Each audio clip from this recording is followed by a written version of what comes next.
Hello friends, welcome to AK online classes. In this session, I am going to discuss about gravitational force. आज के इस lecture में हम लोग gravitational force पे हम लोग बात करने वाले हैं। इसमें हम लोग ग्रेविटेशन का एक्चुअल मीनिंग को समझेंगे, ग्रेविटेशनल फोर्स के एडवांटेजेस को बेहतरीन ढंग से यहाँ पे हम लोग पढ़ेंगे। तो हम लोग आज का सेशन स्टार्ट करने जा रहे हैं। ग्रेविटेशन क्या होता है? What is gravitation? It is the force of gravity. Gravity का सिंपल मतलब अगर हम समझना चाहें तो ये एक ऑब्जेक्ट है,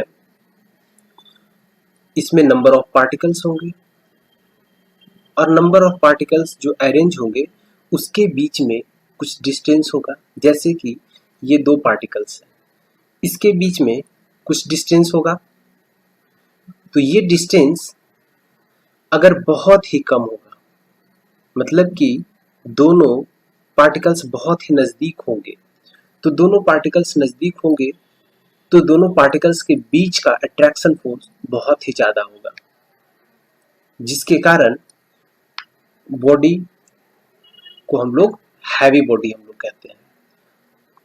और ग्रेविटी का ऑब्जेक्ट के केस में अगर मतलब समझे तो हैवी होता है।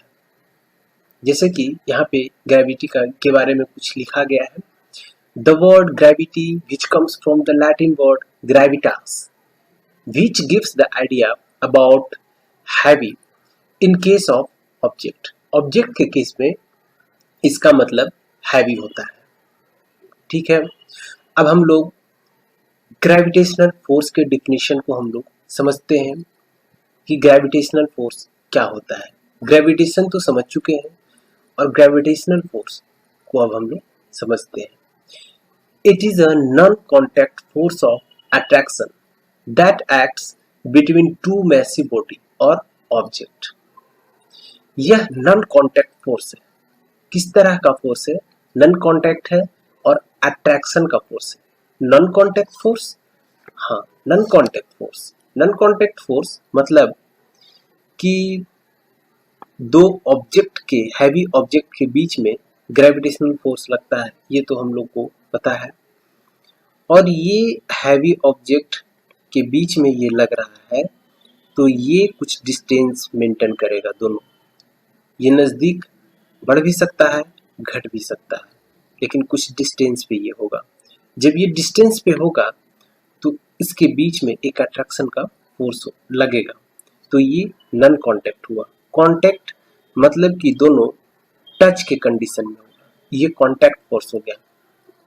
हमने पिछले लेक्चर में जब हम फोर्स का क्लासिफिकेशन कर रहे थे तो वहाँ पे क्लासिफिकेशन फोर्स का दो कैटेगरी में हम लोग क्लासिफाई किए थे। तब वहाँ पे फर्स्ट कैटेगरी में कॉन्टैक्ट फोर्स के बेसिस पे और दूसरा नॉन कॉन्टैक्ट फोर्स के बेसिस पे फोर्स का क्लासिफिकेशन किए थे। कॉन्टैक्ट फोर्स में पुश एंड पुल को कंसिडर किए थे और पुश फोर्स में हम लोग फ्रिक्शन को हम लोग कंसिडर किए थे। वहीं पे नॉन कॉन्टैक्ट फोर्स में हम लोग फर्स्ट नंबर पे ग्रेविटेशनल फोर्स था, सेकेंड में इलेक्ट्रोमैग्नेटिक फोर्स, मतलब electric force and magnetic force, और एक और फोर्स था न्यूक्लियर फोर्स। ये तीनों के तीनों फोर्स जो है, ये तीनों का तीनों फोर्स नॉन कॉन्टैक्ट फोर्स हुआ, तो उसमें ग्रेविटेशनल फोर्स भी इंक्लूडेड है, तो ये नॉन कॉन्टैक्ट फोर्स हुआ। और किस तरह का फोर्स है? तो अट्रैक्शन का फोर्स है that acts between two massive body और ऑब्जेक्ट। दो मैसिव बॉडी के बीच में लगता है। दो मैसिव बॉडी जिसके पास मास हो, वो मैसिव बॉडी हुआ। और मैसिव बॉडी में दोनों का दोनों अगर मैसिव बॉडी, देखो हम लोग यहाँ पे ये भी समझेंगे कि ग्रेविटेशनल फोर्स तो समझ आ गया कि दो मैसिव बॉडी के बीच में लगता है, बट दो मैसिव बॉडी के बीच में ग्रेविटेशनल फोर्स लगेगा तो एक स्ट्रॉन्ग ग्रेविटेशनल फोर्स होगा, एक वीक ग्रेविटेशनल फोर्स होगा। स्ट्रॉन्ग ग्रेविटेशनल फोर्स के केस में हम लोग समझते हैं कि ये नॉन कांटेक्ट फोर्स है, तो बीच का कुछ न कुछ गैपिंग होगा। अगर ये डिस्टेंस अगर कम रहता है, तब यहाँ पे डिस्टेंस कम होने के कारण यहाँ स्ट्रॉन्ग ग्रेविटेशनल फोर्स लगेगा। ये डिस्टेंस को हम बढ़ा देंगे तो ग्रेविटेशनल फोर्स बहुत ही कम हो जाएगा, मतलब कि वीक ग्रेविटेशनल फोर्स यहाँ पे होगा। ठीक है।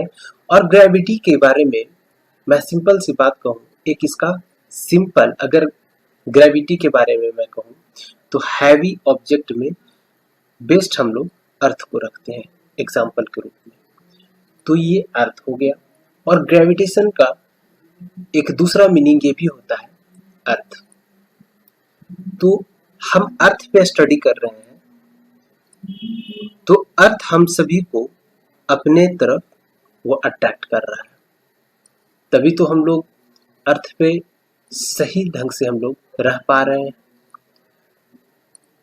तो ये अर्थ के द्वारा किसी भी ऑब्जेक्ट पे जो फोर्स लगाया जा रहा है वो ग्रेविटेशनल फोर्स ही है। अब हम लोग ग्रेविटेशनल फोर्स के कुछ फैक्ट्स के बारे में हम लोग बात करेंगे। Point number 1, it is given by sir Isaac Newton in 1687। 1687 में न्यूटन साहब ने इस ग्रेविटेशनल फोर्स के बारे में बताया था। इस ग्रेविटेशनल फोर्स को Newton's universal law of gravitation भी हम लोग कहते हैं। It is also known as Newton's universal law of gravitation. The third point is gravitational force is a mutual attraction force. यहाँ पे म्यूचुअल अट्रैक्शन वर्ड यूज किया गया है। तो म्यूचुअल अट्रैक्शन का मतलब इस फिगर में आप देख रहे हैं, दो मैसी बॉडी है M1 एंड N2 मास के। M1 के द्वारा, M1 ऑब्जेक्ट के द्वारा M2 पे एक फोर्स लग रहा है अट्रैक्शन का, और M2 मैसी बॉडी के कारण M1 पे फोर्स लग रहा है, मतलब कि दोनों फोर्स लगा रहा है। और वर्क क्या है, दोनों को पास लाना, दोनों एक दूसरे के करीब और टच में आ जाए, यही तो अट्रैक्शन होता है। तो जब दोनों लगा रहा है तो म्यूचुअल कंडीशन में हम लोग समझेंगे कि ये दोनों ऑब्जेक्ट म्यूचुअल अट्रैक्शन फोर्स लगा रहा है। तो यही म्यूचुअल अट्रैक्शन का मतलब हुआ, दोनों अट्रैक्शन का फोर्स लगा रहा है, इसलिए म्यूचुअल अट्रैक्शन वर्ड यूज किया गया। तो gravitational force mutual attraction force है। ठीक है। Advantages of gravitational force. Gravitational force के ये कुछ एडवांटेजेस हैं जिसका हम लोग स्टडी डेप्थ में करेंगे, बहुत ही डिटेल्स में हम लोग इसका स्टडी करेंगे। तो पॉइंट बाय पॉइंट हम लोग स्टडी करेंगे। फिलहाल ये जो पॉइंट्स हम यहाँ पर कंसिडर किए हैं उसके बारे में हम लोग जान लेते हैं। Point number 1, it helps manage fluid. Gravitational force के द्वारा हम लोग फ्लूइड के फ्लो को मैनेज करते हैं। फ्लूइड पहले हम फ्रिक्शन में डिस्कस कर चुके हैं, फ्लूइड फ्रिक्शन में कि फ्लूइड होता क्या है। वैसे मैं यहाँ पर भी मैं बता देता हूँ, फ्लूइड एक मटेरियल होता है जिसके अंदर का डिफरेंट पार्टिकल्स जो होता है एक दूसरे से कभी अटैच नहीं होता, मतलब कि वो फ्रीली मूव कर सकता है।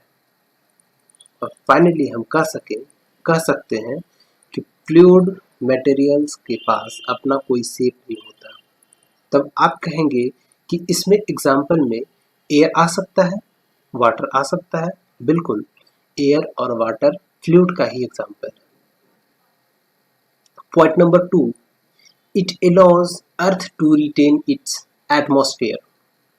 यह अलाउ करता है, ग्रेविटेशनल फोर्स अलाउ करता है अर्थ के पास एटमॉस्फेयर, मतलब कि एटमॉस्फेयर, अगर अब अर्थ का अपना एटमॉस्फेयर है तो वो ग्रेविटेशनल फोर्स के कारण है, क्योंकि एटमॉस्फेयर का मतलब एटम प्लस स्फेयर, वैसा स्फेयर जिसमें number of atom of different gases का उसमें प्रेजेंट होगा,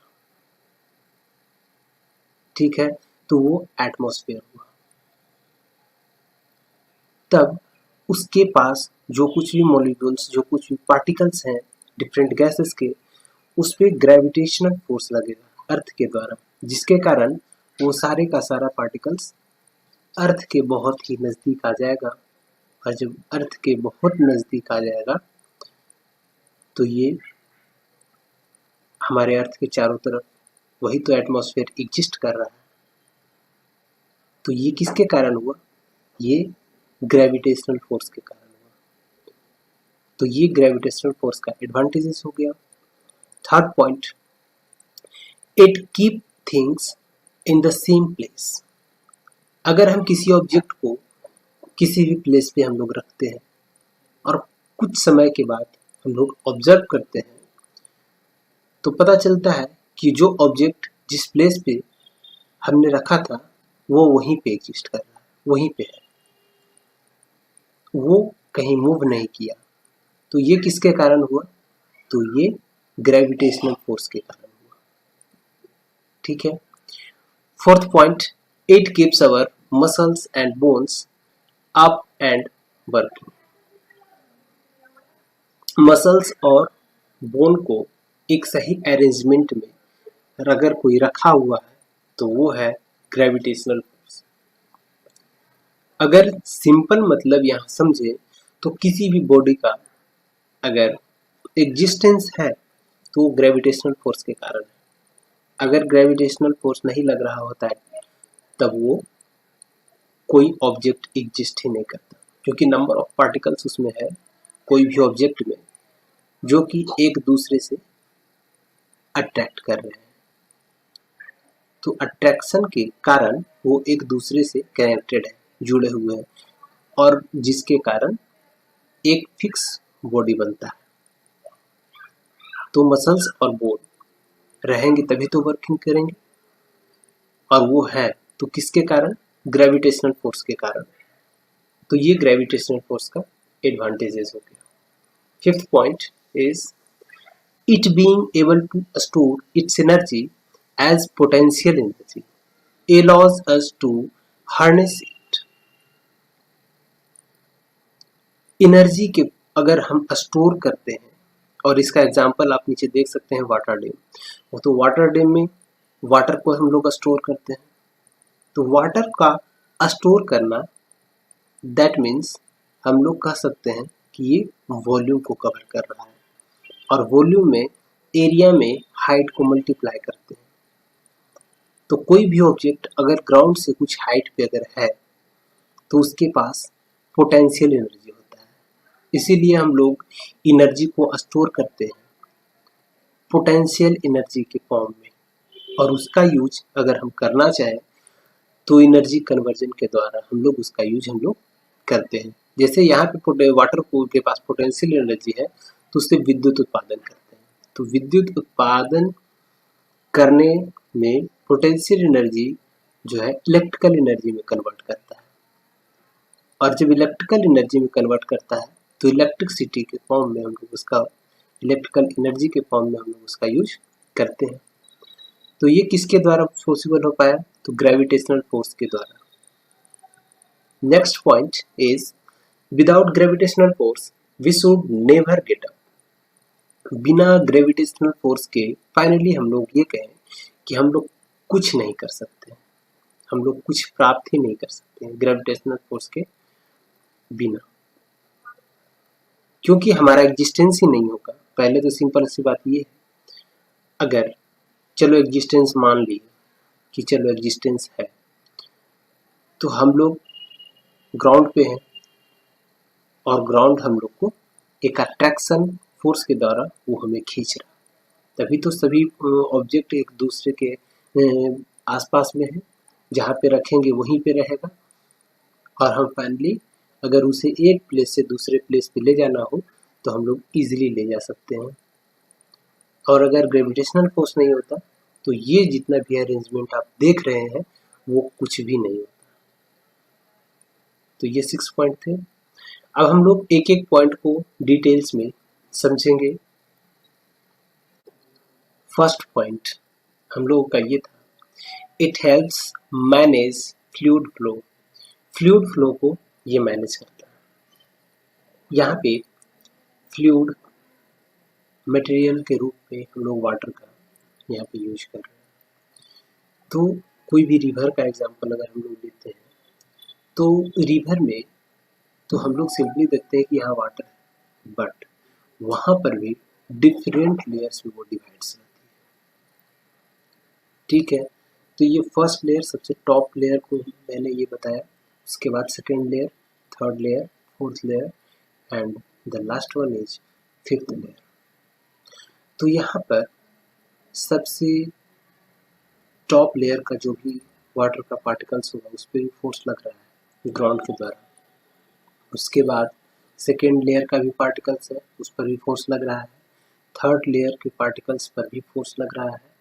और इस तरह से जितने भी लेयर्स के पार्टिकल्स हैं वाटर के, वो सब पर फोर्स लग रहा है ग्राउंड के द्वारा। जो ग्राउंड के सबसे नज़दीक होगा उस पर ज़्यादा फोर्स लगेगा, मतलब कि ग्रेविटेशनल फोर्स ज़्यादा होगा। उसके बाद फोर्थ लेयर का जो पार्टिकल्स होगा फिफ्थ लेयर के पार्टिकल्स के कंपैरिजन में उस पर कम फोर्स लगेगा।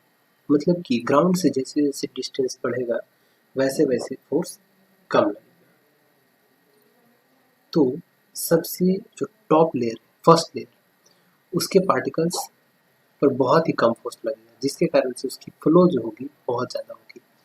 और फिफ्थ लेयर की पार्टिकल्स की जो अट्रैक्शन फोर्स जो लगेगा, ग्रेविटेशनल फोर्स, वो सबसे कम होगा, जिसके कारण से ग्रेविटेशनल फोर्स फिफ्थ लेयर के पार्टिकल्स पे सबसे ज़्यादा लगेगा, जिसके कारण उसका फ्लो सबसे कम होगा। तो यहाँ पे फ्लूइड फ्लो को ये मैनेज कर रहा है। तो इस तरह से ग्रेविटेशनल फोर्स के द्वारा फ्लूइड फ्लो मैनेज हो। Second point, it allows earth to retain its atmosphere. Atmosphere, the atoms of different gases are present in this sphere is known as atmosphere। और यहाँ पे ये इस एटमॉस्फेयर में जो यहाँ पिक्चर में देख पा रहे हैं आप, ये धुंधला धुंधला सा जो भी दिख रहा है ये गैसेस है। और गैसेस पार्टिकल्स भी डेंसिटी के बेसिस पे वो डिफरेंट लेयर्स बनाती है। जिसकी डेंसिटी ज़्यादा होगी तो ग्रेविटेशनल फोर्स उस पर ज़्यादा लगेगा, जिसके कारण से वो पार्टिकल्स अर्थ सरफेस के बहुत ही नज़दीक होगा, सबसे नज़दीक होगा। उससे कम डेंसिटी वाले गैस उसके बाद होंगे, उससे कम डेंसिटी वाले गैस उसके बाद होंगे। तो इस तरीका का अरेंजमेंट ग्रेविटेशनल फोर्स के कारण होता है। तो ग्रेविटेशनल फोर्स अलाउ करता है एटमॉस्फेयर को। ठीक है, तो ग्रेविटेशनल फोर्स के वजह से ही एटमॉस्फेयर अर्थ का अपना एटमॉस्फेयर है। Third point is it being able to store its energy as potential energy allow us to harness it. यहाँ पे इस एग्जाम्पल में मैं ये बताना चाहता हूँ कि ग्रेविटेशनल फोर्स के द्वारा हम लोग एनर्जी को स्टोर कर सकते हैं, लेकिन किस फॉर्म में? पोटेंशियल एनर्जी के फॉर्म में हम लोग एनर्जी को स्टोर करते हैं। और उसका यूटिलाइजेशन हम लोग पोटेंशियल एनर्जी से किसी दूसरे एनर्जी में कन्वर्ट करके हम लोग उसका यूज हम लोग करते हैं। जैसे कि ये इसका एग्जांपल में वाटर डैम को हम लोग कंसिडर किए हैं। तो वाटर डैम में वाटर स्टोर करते हैं, और वाटर जब स्टोर करने का मतलब वो एक वॉल्यूम के फॉर्म में हो जाएगा। जब वॉल्यूम के फॉर्म में होगा तो जब वो वॉल्यूम के फॉर्म में होगा उसका अपना एक हाइट होगा कि इस हाइट तक वाटर स्टोर किया गया है। तो जहाँ पे कोई भी ऑब्जेक्ट ग्राउंड से कुछ हाइट पे जब प्लेस करता है तो उसके पास पोटेंशियल एनर्जी स्टोर हो जाता है। एनर्जी स्टोर जो रहता है पोटेंशियल एनर्जी के फॉर्म में हो जाता है। जब उसका यूज़ हम लोग करना चाहें तो डैम से विद्युत का उत्पादन करते हैं। तो विद्युत का उत्पादन करते हैं तो पोटेंशियल एनर्जी से हम लोग काइनेटिक एनर्जी के मदद से हम लोग इलेक्ट्रिकल एनर्जी में कन्वर्ट करते हैं और इलेक्ट्रिकल एनर्जी में कन्वर्ट करके और इलेक्ट्रिकल एनर्जी के रूप में हम लोग पोटेंशियल एनर्जी का यूज़ करते हैं। तो ये पॉसिबल अगर हो पाया तो वो ग्रेविटेशनल फोर्स के कारण। अगर ग्रेविटेशनल फोर्स नहीं होता तो हम पोटेंशियल एनर्जी के रूप में हम स्टोर नहीं कर पाते एनर्जी को। तो ये ग्रेविटेशनल फोर्स का एडवांटेजेस है। और यदि अगर पूरे ईयर अगर रेनफॉल नहीं हुआ तो रेनफॉल नहीं होगा तो वाटर प्रॉब्लम्स आ जाएगी उस एरिया में। तो वाटर डैम की मदद से उन वाटर को हम लोग यूज़ करते हैं और वाटर प्रॉब्लम से हम लोग वाटर प्रॉब्लम दूर कर पाते हैं।